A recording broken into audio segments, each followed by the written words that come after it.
Welcome everyone to the Inspired Choices Network TV show. I am your host, Christine McIver, and this week we have another inspiring guest, Christine Noble. Christine Noble is going to be talking to us about storytelling and more. Christine is an author, a speaker, and also a hypnotherapist. Yes. And welcome to the show, Christine. Thanks for having me, Christine. You're welcome. It's going to be the Christine and Christine show today. Yes. So tell me about the storytelling. What is storytelling in your world? When did that all come to your world? Well, we all tell stories in our life, and I've always loved to tell stories. Also telling stories to make a point with the kids, or sometimes to get a point across with a friend. Yes. Yeah, so we all tell stories. And as a hypnotherapist, I found more and more we were telling stories that created our life. So in a negative way, people, for example, teaching childbirth with hypnosis, I found that women were telling stories about their childbirth that were negative, or they were repeating stories when that may not even be true. But, the parasympathetic nervous system takes over and our body believes the stories that we tell. So what's happening to our body when we're retelling a negative, quote unquote, negative story? Our bodies are acting as if it's real and it's somebody else's story, or it was a story from a past experience, but it doesn't have to be right now. So if you're telling a story of a birth, a childbirth that you had, and there was negative, aspects in that story, does your body start to have responses in the present time to the story that you're telling? Well, it affects the whole moment.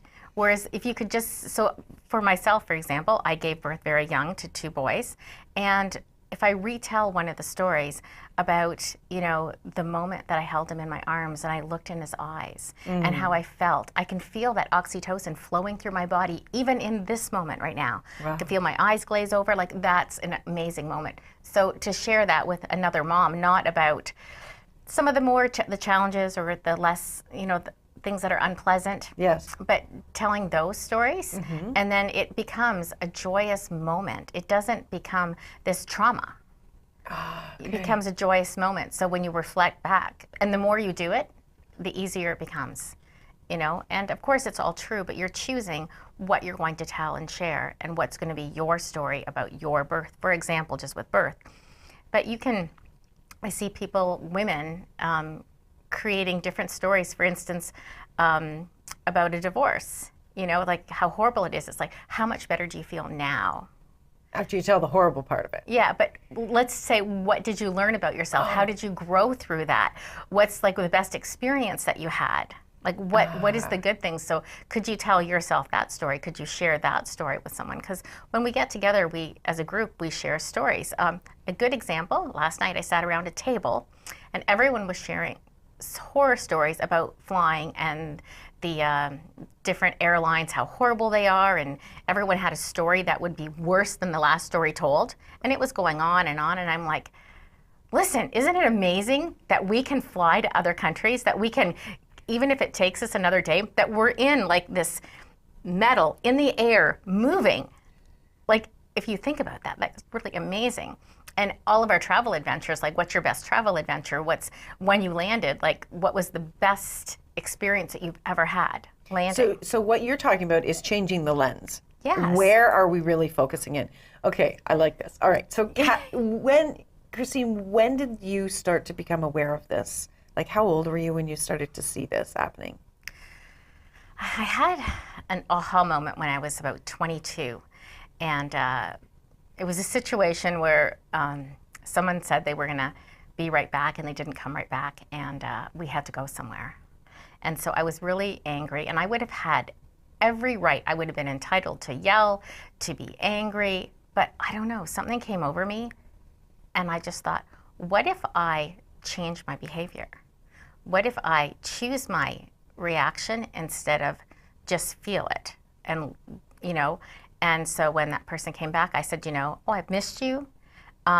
We've missed this event, but let's do something else. And so this other person was really thrown off. And because they were anticipating you to be angry? Yes. Ah. And it's like, so although I still felt like a little miffed, and I didn't make excuses for that person, I didn't, it's like, okay, this is my day today. This is my weekend. This is, I'm not going to throw it all away on being angry. I'm going to choose not to be. Right. And so let's, be at the park in the sun, and let's just have a good day, regardless. And I'm not saying that you should discard your feelings. I'm not saying that. But at that moment, and I was just 22 and I didn't know what I was doing, I just felt so empowered that I chose to tell my story that weekend. I love that. So what we could actually, you could have said to this person, this was not okay, this is how you made me feel, and then kind of say, okay, I'm done with that. And then choose what the story will be. Yes. So what you're saying is, we have the option to create the story in the moment. Yes. Mm-hmm. And what does that do for our bodies? With being a hypnotherapist, what are you seeing when people are changing their lens, when they're changing what the story will be? So there's going to be less pain in the body, less stress, less anxiety. So breathing, clearer thinking. There's a whole host of benefits. Like you'll see somebody's shoulders just come down. It's like, yeah, you can just, you don't have to stay in that mess. Just a little further ahead, I had somebody who was really angry with me for a specific reason, and they probably had every right to be at that moment, but they chose to be mad at me for 3 days. So on day 2, I'm like, well, how long does this last with you? Like, do you have is it, a couple of hours? If you just let me know, then I can plan the rest of the week accordingly. Because how did they respond to that question? They didn't think it was funny as I did. Just let me know, because there's things I want to do, and it's like if this is, I'm not going to be around you when you're this angry. So let me know how long it normally takes you, and then we talked about it later, and they thought that was pretty funny later. And it was 3 days, and I said, "Is 3 days your normal?" And the person said yes. And I said, well, what if you could cut that in half? Would that make your life better?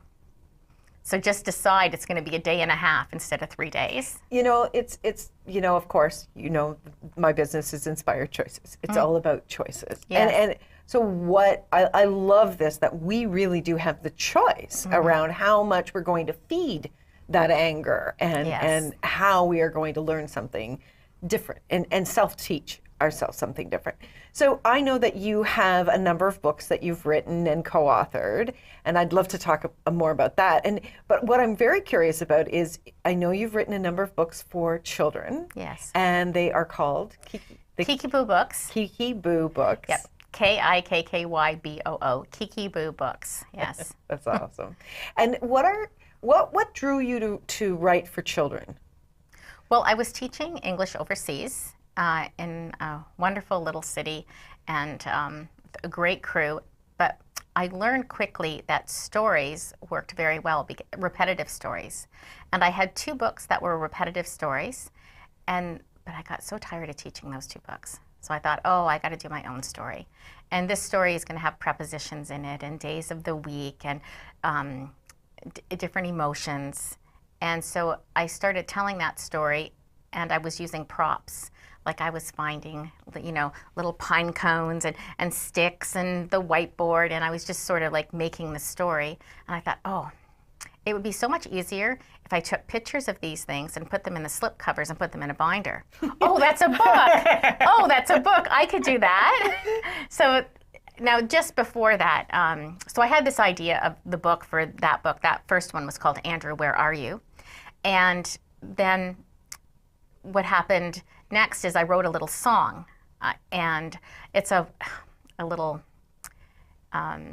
rap song for kids, a little bit sassy. Yes, I think the chorus went, I want you, but you're on the phone, talking to friends. It sometimes seems your interest ends. Consider that your friends may come and go, but me, your kid, I'm here for you to know.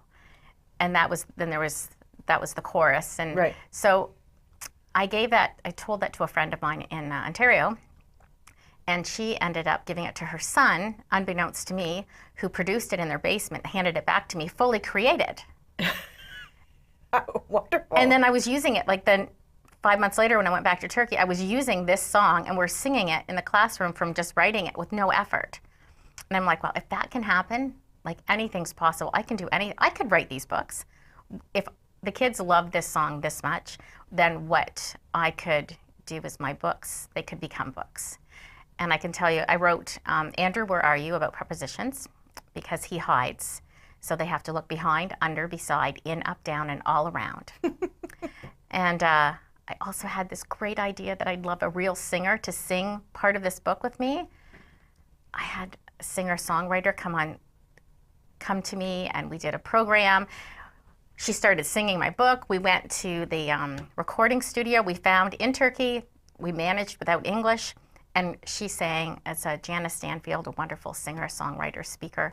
And she's singing on one of my books. So that's on YouTube with her singing.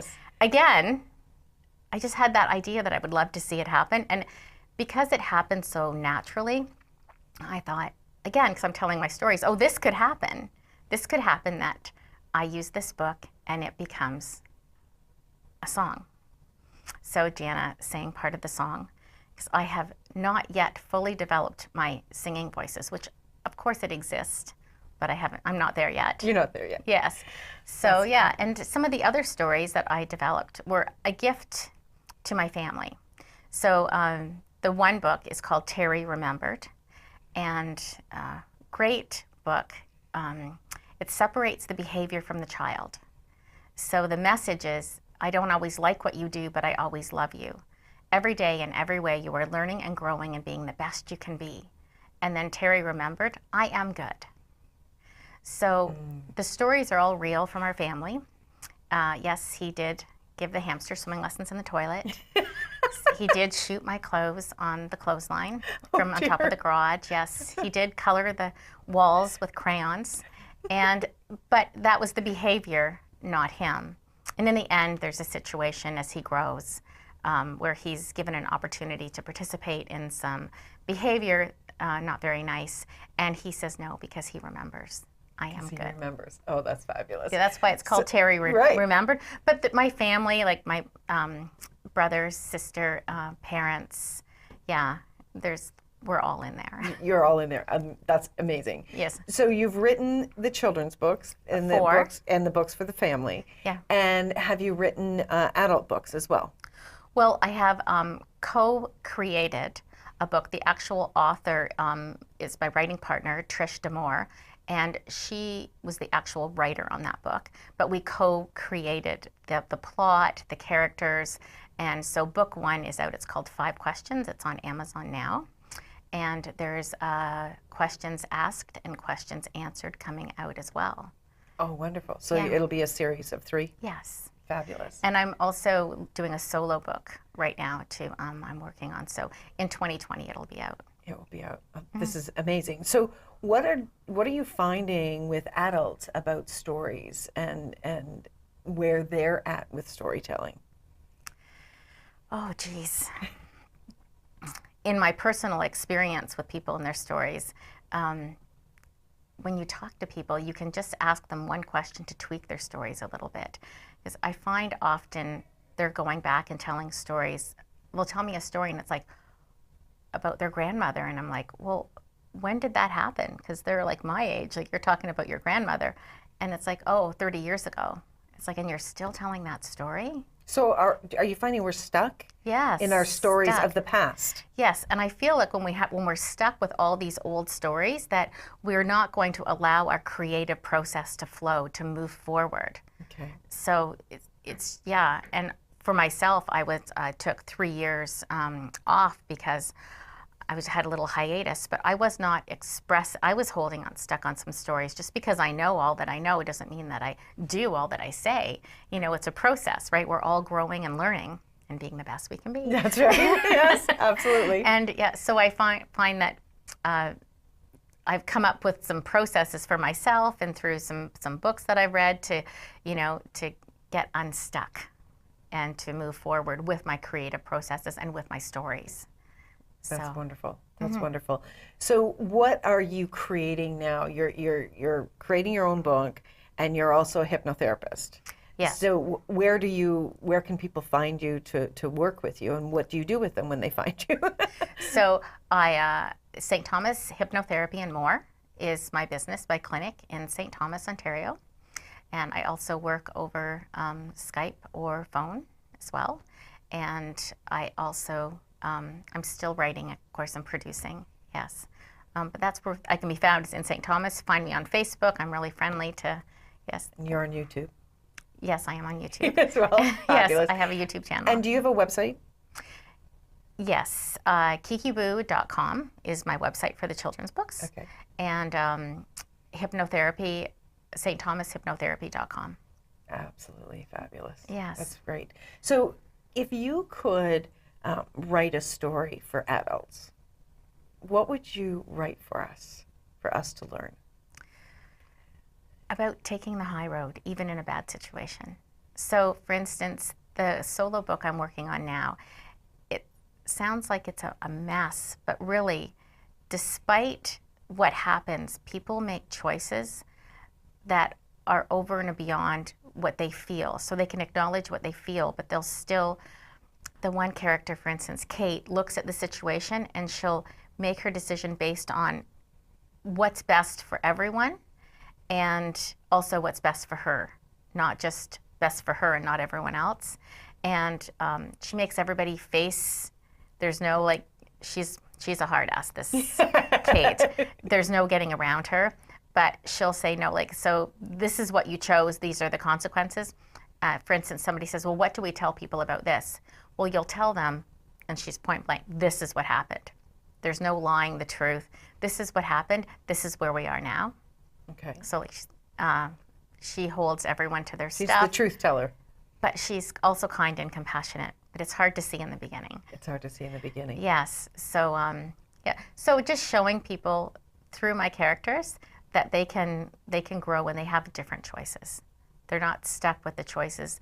I think we get hypnotized from the media and watching other people act out, you know, throw things, smash things, you know, like this is okay to be like this. It's like, yeah, that doesn't get you anywhere.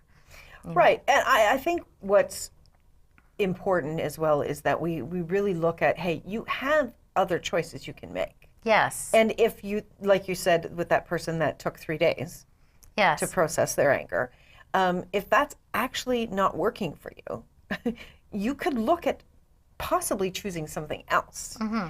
And I like that idea because a lot of times people, they claim, this is what I do. This is what works for me. This is, you know, and oftentimes when you hear them say, this is what works for me, it's like, does it really? Are you happy with that? Or this is who I am, and yes. I can't change that.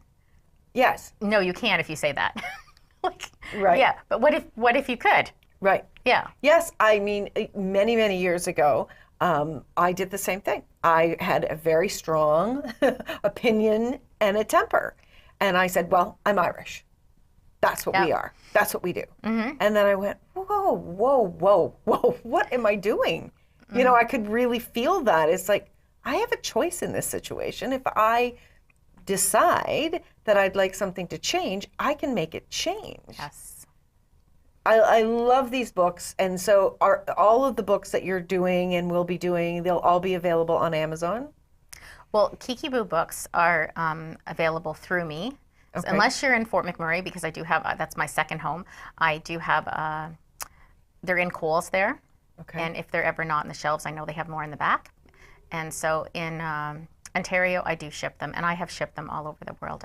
Yeah. So they would contact you direct to get the children's books? There's an order form. Okay, yes, on the website. If you're local, yeah. Sometimes people order them from me and I sign them and I ship them directly to the child who's getting wonderful. them. So that's kind of nice that a child gets a package in the mail and they open it up and it says, you know, to Joan, always love your pets. Oh, you know? Yeah. Something like that. That's fabulous. Oh yeah. my gosh, I really love that. Well, Christine, I can't wait to read more of your books and to really see what else you're going to be creating in the future. And I would love to have you come back and share with us your book in the future. I can't wait. Yes, I can't wait till I have more. So can you tell us what the next book title will be? The one you're writing solo? Yes, Wife, Mistress, and Kids. Wife, Mistress, and Kids. Oh, that's a really very different. I love that you're going in so many different directions. Yes, that's awesome. And everybody behaving well. And everybody behaving well. I love it. Yes. Thank you so much for being here. Thanks for having me. You're welcome. So if you would like to learn more about Christine Noble, please do check her out on social media and also at KikkyBooBooks.com. And as well, if you would like to learn more about being an inspired guest here on the Inspired Choices Network TV show, you can contact me, Christine, at inspiredchoices.ca. Until next week, keep making inspired choices.